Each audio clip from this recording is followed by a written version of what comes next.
Welcome back sur les voyages de Cindy. Alors pour cette nouvelle vidéo, c'est notre voyage au Caire. Je suis en plein dans le montage et je remarque que comme d'habitude, j'ai pas assez de rush pour faire une bonne grosse vidéo. Mais j'essaie encore de m'habituer à voyager avec Elio, le SUV, regarder si coupe à droite à gauche, les voitures, sortir la caméra. Pourtant j'ai acheté un accessoire qui est pas mal où tu accroches la caméra juste comme ça là sur ton sac à dos. C'est mon sac à dos, là il y a ça là et tu accroches ta caméra donc t'as pas besoin de retirer ton sac, sortir la caméra du sac. Et enfin bref, la caméra est tout le temps là, mais malgré ça, la plupart du temps, Elio, il court. Et après au bout de 20 minutes, papa porte.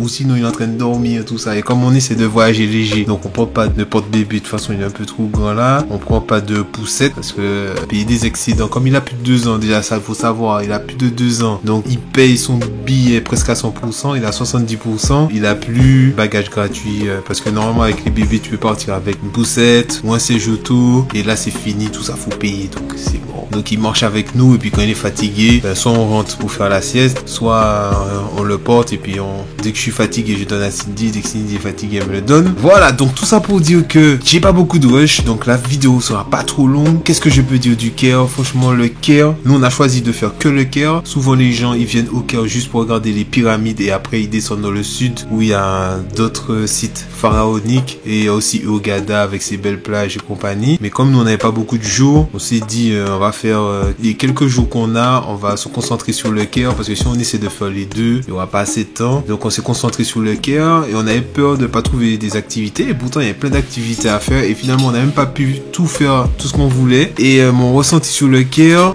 j'ai aimé, en vrai j'ai beaucoup aimé le Caire sauf les sites touristiques. De toute façon vous connaissez déjà ça c'est les pays des bakchiches, dès que tu es sur les sites touristiques, les marchés autour des pyramides, autour des musées, c'est presque de l'agression.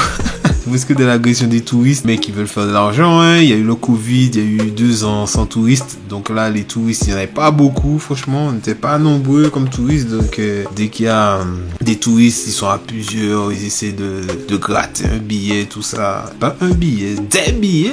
Voilà, mais mis à part ça, voir les pyramides comme ça là, exceptionnel. C'était exceptionnel, franchement. Je sais pas si j'y retournerai une deuxième fois, mais je recommande à tout le monde d'aller voir les pyramides. Au moins ça faire le parcours classique, tu descends au Caire, tu vas voir les pyramides et puis après tu fais autre chose, tu vas au Hurghada ou je sais pas, je peux pas dire que c'est mieux mais à ce qui paraît c'est plus cool. Sinon ce qui concerne la sécurité, franchement zéro problème. Beaucoup de gens avaient peur qu'on est parti, dit oui les terroristes et compagnie, pourtant faut savoir que c'est en France qu'il y a le plus de morts avec les attentats, donc déjà et les endroits sur le site du gouvernement, les endroits il faut pas aller, ça se situe plus au niveau du mont Sinaï, c'est-à-dire plus à la frontière d'Israël. Bon, c'est un endroit où enfin personne ne va. Sinon à part ça, j'ai beaucoup aimé marcher dans les rues du Caire. De toute façon, vous pouvez voir mes stories. Elles sont dans mes stories à la une, mes stories sur le Caire. J'ai pas pu tout mettre puisque on est limité à 100 stories.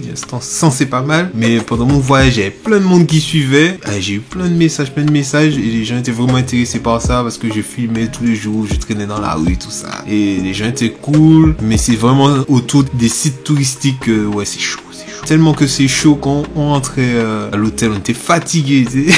C'était pas une fatigue physique, mais fatigue mentale d'avoir lutté pour dire non, c'est bon, non, n'insistez pas. Si vous voulez, on vous fera une vidéo où on va vous raconter les trucs les plus chauds. On avait vraiment des histoires de dingue au Caire. Et sinon, c'était cool, franchement, c'est beau.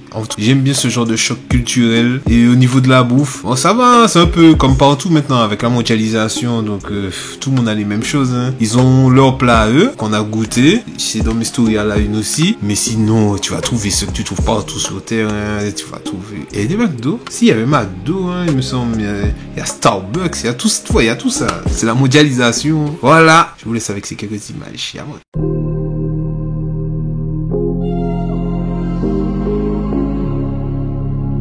Up someday,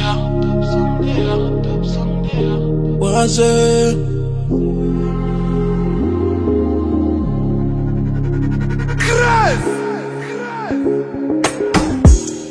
She wanna act man, paniquing. Mademoiselle veut du sale, du hot all night long. Dans papa na make-up, elle commence à whine, non pas de make-up.